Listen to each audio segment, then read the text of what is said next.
Good morning or afternoon, depending on which part of the country y'all in. We will get started here in another 30 seconds to a minute or so.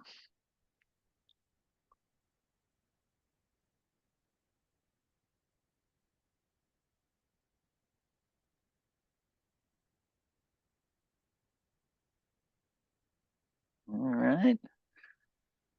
See a few people. Hi, Michelle. Hi, Kim. Good to see recognized names in the group. All right, awesome. Let's get rolling. We'll get in some logistics, and then we will roll on from there. So as Michelle already found, there's the chat. Then we have left open, and you're welcome to put questions into the chat. You're welcome to raise your hand. You're welcome to put them in the Q&A, whatever feels most comfortable to you. We will get to those questions and lace them in either immediately or as if we know they're coming up to another section of the webinar, we'll deal with that. Also on the logistics front, we are recording this, so we will send it out. And Alex has actually been writing up some summary pages of the things we cover in these so that people don't necessarily have to watch a 30-minute webinar to get to the meat of what we discussed. So we're kind of using the content from these webinars to drive some written examples as well. Those will be coming out mumble in the next month as we gather them all together. We're going over what should be in those now. And then finally, logistics of introduction. So for those that don't know me, I'm Marcus, one of the owners of the company, and I have with me Alex, who is our instructional designer. And she's done a lot of the research on small group discussions. So we're going to try to wrap this up in 30 minutes today. I think the registration may have been for an hour, but we're going to go through logistics of some of the strategies, some of what the research shows for small group discussion, some things to consider, and then I will show you some of the things towards the end of how to manipulate these inside of Harmonize, depending on what LMS you're using as we're going into it all. So let me go ahead and share my screen, and we will dive in. All right. So effective strategies for small group discussions. If that's not what you wanted to talk about, you're in the wrong place. Seems very unlikely. It's not like boarding the wrong plane or anything nowadays. But diving in, what we want to go through is we get this question a lot. People are like, okay, you have this feature for grouping students. How do I do that? What's the appropriate size? How do I manage it? How do I make sure it works? Kind of all of these questions, not so much from a purely technology side, although we can answer some of those questions as well. And like I said, I'll cover them towards the end, but just from a theoretical teaching side, what makes most sense? And so that's going to be the bulk as we start up here and go into it. Before we dive in, Alex, is there any logistics stuff that I missed? Keeping me honest. No, I think you got it all. Okay. A little ADHD, so sometimes things slide by. All right, so I guess I'm going to turn this over to Alex because she did a lot of the work and she has explained it to me, and I don't want to steal her thunder of claiming that these are all the things I know about. I will instead hand it to Alex, and I'll bring up questions and such as we have them. And once again, put questions in the chat. We would much rather field your specific questions than just talk about the things that we think are important. So Alex, take it away. Yeah, absolutely. Drop in your questions anytime. So one of the first questions we started thinking about with small groups was what is actually a small group? Like what size group are we talking about, and what size group works for different purposes? So in a lot of the literature, small group is actually defined to be very small, like 3 or 4 students, which I think is what we would recommend more for something that was like a group project. When we're talking about small group discussions, where you're taking maybe a large class with many students in it and breaking it down into smaller size groups, like a question comes up right away, right? Which is, what size group do I actually want to divide them into? Because I could pick any number. And what a lot of the literature suggests is that medium groups of like 10, 12, 14 are a good size group. And that's for a few reasons. One is that if you go for that really small group number of like 3 or 4, you might have some students who aren't participating right away, who don't participate at all, or who come in late. If you have a group of 3 and one person decides to sit that discussion out, you now actually just have a pair. So you want to have enough people there that things are going to get going and it's not going to feel too quiet. But on the flip side, if you have way too many people, if you try to put 75 people in a discussion, it's really hard for them to sort of have a sense of group and to be able to connect with one another. And so that's why something smaller in that 10 to 12 range works. And I think makes a lot of intuitive sense to us because that's how big seminars tend to be. Did you want to jump in, Marcus? Yeah, there was a couple things that when you were explaining some of the research to me that jived with what I was thinking, and a lot of it boils down to like almost picture how Harmonize works. I know I recognize most of the names and where you're from, so you've probably used Harmonize. Each card's a post, right? If you have 30 to 40 to 50 students, you're going to have 50 cards, and the students never form that peer connectivity of like, I've already interacted with Jack. How do I continue to interact with Jack? How do I form that connection? And so even when you're doing the introduction topics, and you get 70 people introducing yourself, that's not going to work, right? Because 70 people, there's no way anyone's going to watch 70 introduction videos or form those connections. And so if you're really trying to build the peer connectivity, think about it in how many people can you know in a given class. How many students' names do you remember? I taught high school briefly and couldn't remember all the students' names, which was another reason I failed at high school teaching. But if you're trying to build that peer connectivity, how do we make that work so that they form a connection as the class progresses and be able to deal with it? And Alex, I don't remember your slides well enough to know when I'm supposed to go to your next bullet point. So if Oh, you just well, a couple more things on the group size. I'll throw in, someone said in the chat, our classes are capped at 25, which is awesome. I'm so glad you have classes capped at 25. I had that too when I was teaching and it was nice. But even at 25, it can get a little unwieldy sometimes, I think, for the students. So you could consider breaking that into a group of 2 or 3. two or And three then, groups. yeah, 2 or 3 groups, Okay, sorry. not Consider two or three breaking people. into 2 or 3 groups. Um, and then like the last point on group sizes, the other problem with it getting too small is that you have fewer people to sort of like have the light bulb moment and share out the knowledge. So you kind of want enough nodes of knowledge production for the discussion to be really rich. So those are And some when considerations there. when you're like say take that class of 25 for example, if you were to break it into two groups of 12 and 13 and something along those lines, I think a lot of it comes from how motivated are your students to complete this particular exercise. Um, if it's a good exercise, you can make the group smaller because they're going to come in and participate. If it's an assignment you're proud of and you know the interactivity is going to be strong, you can do so. If it's an assignment that you haven't historically had a hard time getting people to participate in, then Michelle, that 25 cap may be sufficient. And just be like, leave it at 25 because it's a low stakes, low point assignment. Sometimes only 3/4 of the class participates in it because it's later in the semester, they're tired, and they're not motivated to do so. So if you break it into 10 or 12 people in a group, then are you going to get enough participation to make it dynamic?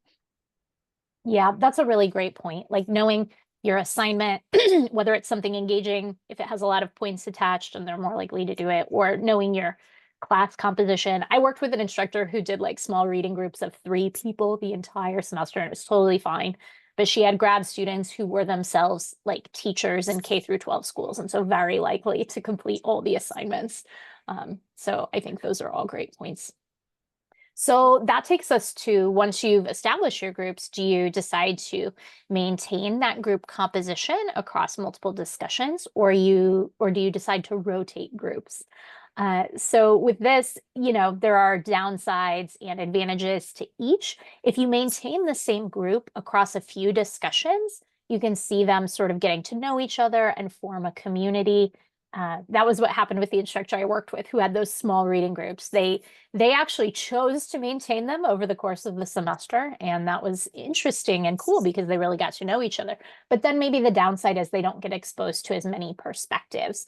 So if you're mixing up your groups each time, students get a chance to work with different students, maybe see ideas that they weren't seeing before.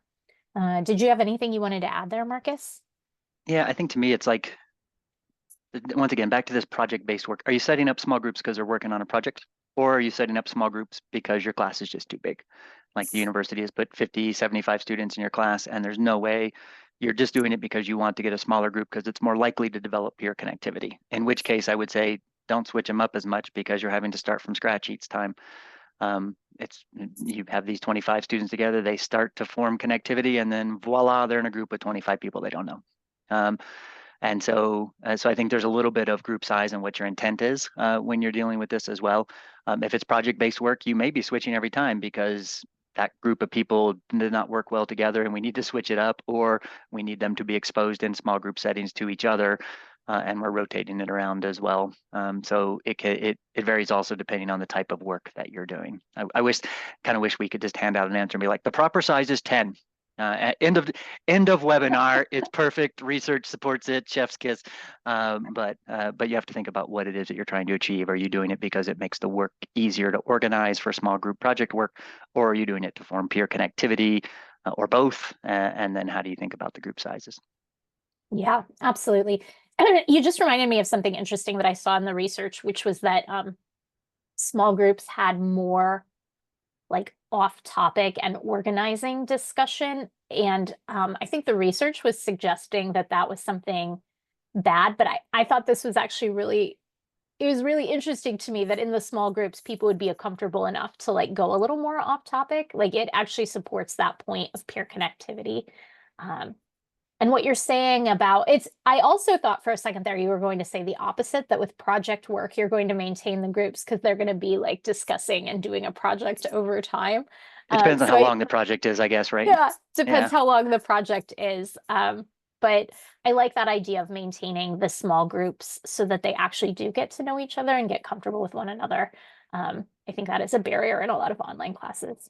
So, Yeah, highlight that uh, enough. Online classes, people feel isolated. People feel like they don't know everybody else. Putting them in small yeah, groups forces them to at least interact with each other in an easier way. yeah, in a way where they actually can be like, oh, I recognize that person and I remember what they said last week because I only had to read like, 6 people's posts or 10 people's posts. Yeah, totally. So this brings us to our next point, which is that you can consider having group roles. So this is another way to create sort of accountability in your discussion, is to actually give each person a different role to play. We're familiar with some of these roles, things like leader or timekeeper in a live class, scribe, the person who's taking notes. You could have a sort of roles related to sort of different rhetorical questions, like this is the questioner or this is the champion. Different kinds of roles you can give people. In Harmonize, notably, you can assign student facilitators and give them specific instructions for what you want them to do. And something I think people don't realize is that this is compatible with the small groups. So you can set up your groups and then pick one person from each small group that you want to be the facilitator, or 2 people, if it's 12 student group, there are 12 students in a group, maybe you want 2 facilitators. But you can pick them, designate them as facilitators, and then every small group will have a facilitator. And research shows that really works for students, that they sort of participate more and feel more motivated when they are actually doing it for each other. I guess it's the power of peer pressure. They care more about what they think than they care about what we think sometimes. And that can be nice too, because students develop different skills, leadership skills, all kinds of good things. So once you've chosen your group roles, you then have more choices to make. Like, are you going to assign group roles, or are you going to let students choose them? So you can imagine putting students in small groups, sorry, and asking them to, pick their roles. Here are the roles, pick one. That kind of can take some more conversation on their part, but then students might be better suited to their roles or more excited about their roles. Or you can just assign roles, which would then also allow you to rotate them and give students a chance to take on different roles. Uh, on that Can note, almost oh, sorry, it can go almost ahead. encourage promptness, right? Like if you're like, you get to pick your roles, but you have to come in and participate early and define why you want the role. And then every Yeah. student is rushing to pick the whatever they think the easiest role is for them to do, but they're having to justify why and lay out their plan for how to do it. So they're having to think about the assignment earlier so that they get things rolling. I Yeah, like that good idea. intrinsic motivation of come in early versus using milestones to get them to come in early. Come in early, pick your role. And then if if you feel like students, some students may really like their role of facilitator or really like their role of questioner and be good at that role. And maybe you want to let them maintain it over the semester, but maybe you want to rotate roles so that people can get a chance to try on different hats and do different things in the discussion. So something that comes back that made me think of coming back to one of your earlier points about when do you rotate groups. mm, Some people do group discussions and then they come back together as a class, right? Like yes. we did small project work or we had a small group discussion, and one of the roles is who's going to summarize what happened in that discussion for the class, and how do we deal with that? And I don't know if I'm jumping ahead in your bullet points, Alex, or not, but this idea of like one of the roles can be like, oh, next week we're going to get together in a class and talk about whatever you did in this small group discussion. So if you broke it into groups of 12, each one they took it a different direction, come back, two people, one from each group, come back in and start the discussion next week in a brand new harmonized discussion. Each makes a post summarizing what the group did, and then they can take more of a backseat role and then in the next discussion as you're rotating roles around as well. So it's like, how do you also lace this into your course structure? Is it group back to whole, back to group, back to whole class, or is it always small group work because you just have too big of a class, or how are you thinking about it in those regards? And the more continuity you can build, like there is value to this.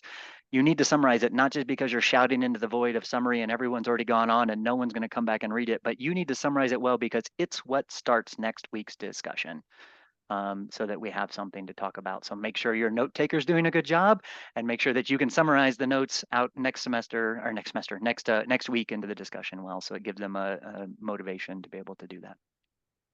That's a really great point. And I think that actually takes us to our next big bullet, which I said flip the switch, small groups to whole class. But there are actually different ways you could flip the switch here. So I think you just described one that is really cool, where it's like, okay, we're going to take, if your role was summarizer or reporter or whatever, you're going to take what you came away with in your small group the previous week and you're going to post it the next week as part of the kickoff for the new discussion. Like that's one way of going small group to whole class.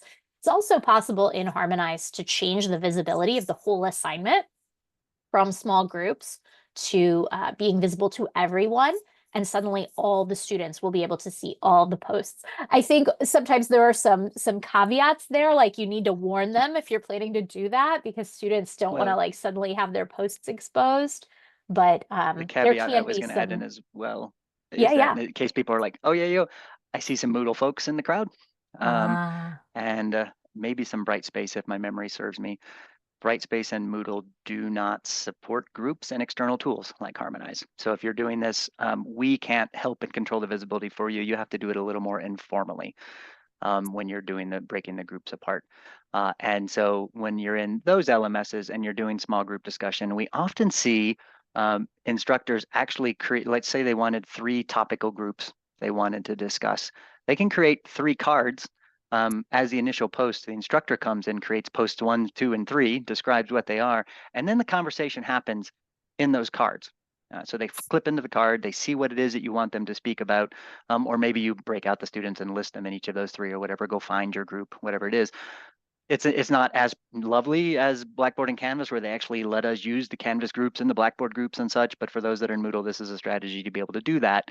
Go ahead and segment it with the cards, and then have the conversation happen in each of those cards as a way to informally break apart the group.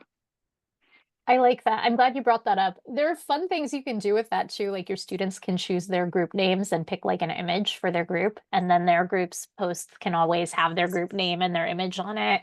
Like there are some fun community building kind of things you can do around that to make That's it. interesting. I hadn't thought of this, but you could combine student facilitators, which works in all the LMSs, with I'm going to pick these 3 students. Instead of me starting the first 3 cards, y'all are going to start the first 3 cards. Your job is to market what you're about to talk, to try to entice people into your group, make a great group image, make a summary, describe what you're going to do and how you're going to lead that discussion, and now go.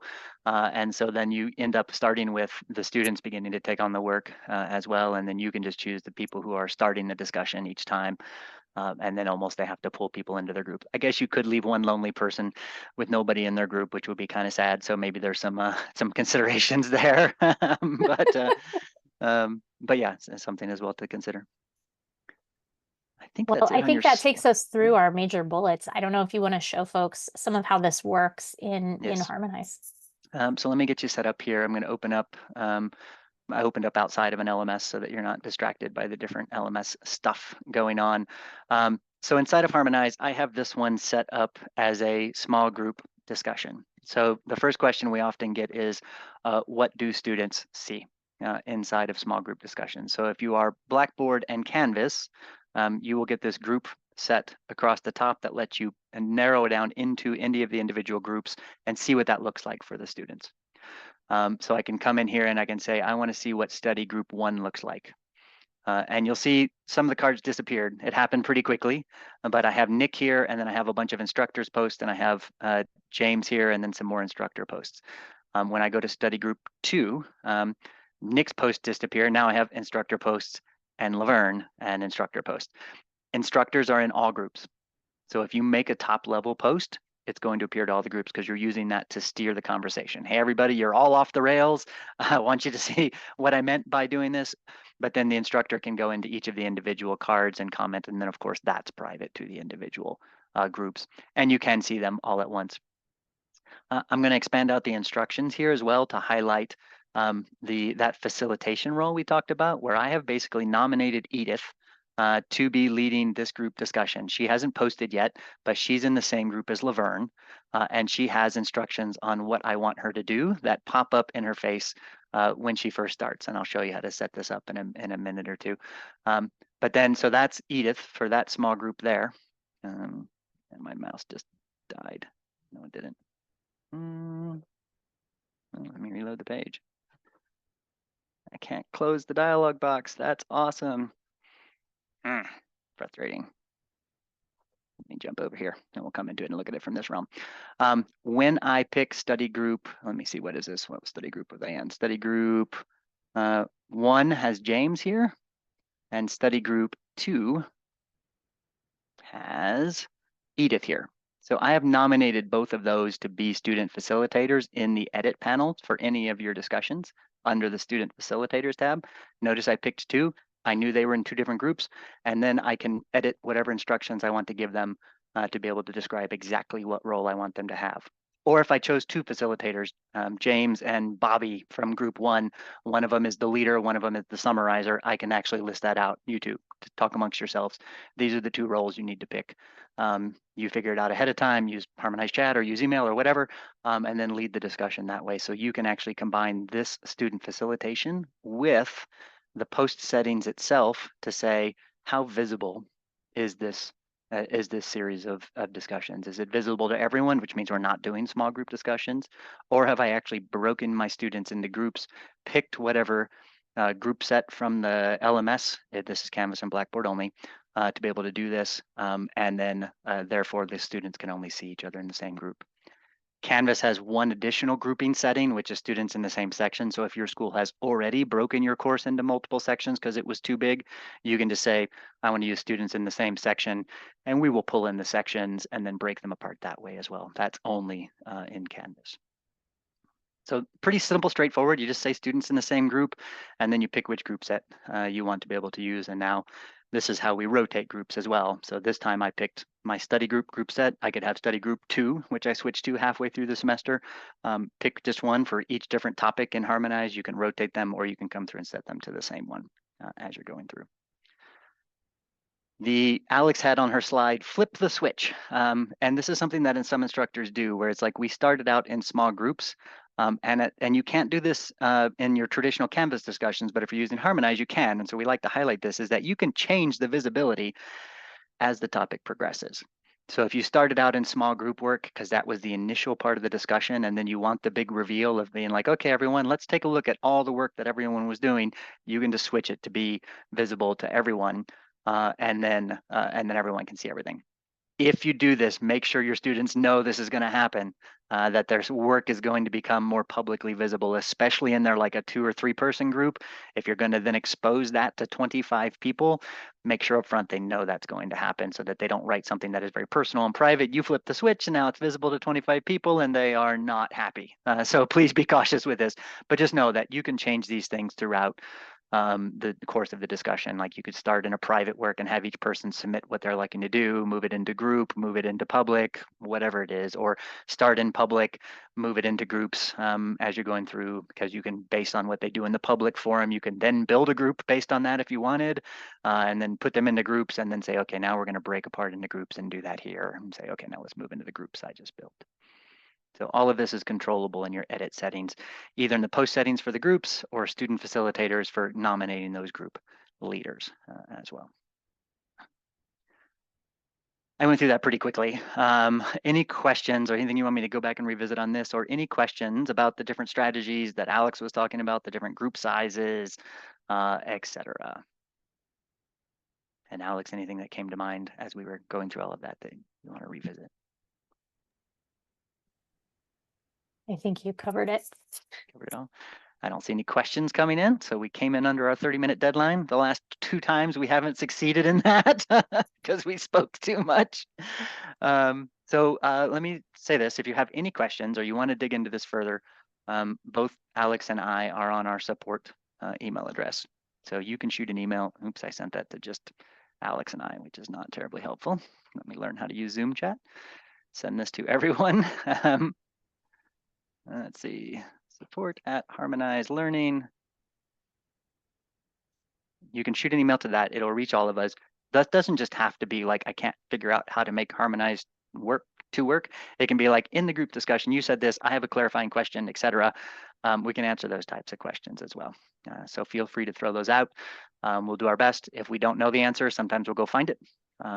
Kim asked a great question in the chat as well, like about Harmonize. You can set as many of these as you want. When you are setting them, we give you the full class roster. This class only has 1, 2, 3, 4, 5, 6 people in it, but I can make, this doesn't make much sense, but I can make every single one of them a student facilitator. Obviously, we wouldn't want to do that, but you can do as many as you want, and the field will continue to grow as you're building them out here. And it doesn't give them, just to be clear, the student facilitator doesn't give them any more power. Puts a badge next to their name, it gives some instructions, and it lists their little icon as a nominated leader associated with the instruction. So they're not going to go in and grade, they're not going to be able to edit and delete posts that aren't their own or things like that. That is really more of a not putting them in a leadership role, sharing instructions with them and making sure the rest of the class knows this is your group leader as well. All right. When you come in, just real quick, this is what it looks like by default. You turn it on, you're going to get all of that UI I was just showing you to be able to see it all there. All right. Any other questions? Otherwise, let us know how it goes. If you do find something, you get into it and you think it would be good for us to share, we are putting this into an article after the fact and recording and such. So if you're like, I tried this and this is something I found and it was a cool strategy, share that with us and we will put it into the article as well. So, and you can just email that to support as well. Be like, hey, this is for Alex, and we'll get it that way. So you can share that out. So let us know how it goes. If you have a success story on it, interested to share with other instructors as well. Yeah, we'd love to see that. Cool. All right, thanks everybody. Have a good week, and hopefully your Thanksgiving break coming up soon is good. Oh, and by the way, if any of you are coming to OLC, I'll be there down in Orlando. If you want to actually see me in person, that would be fun. So, so swing by. I'll be in the exhibit hall down in Orlando, and starting the week before Thanksgiving. All right. Take care, everybody.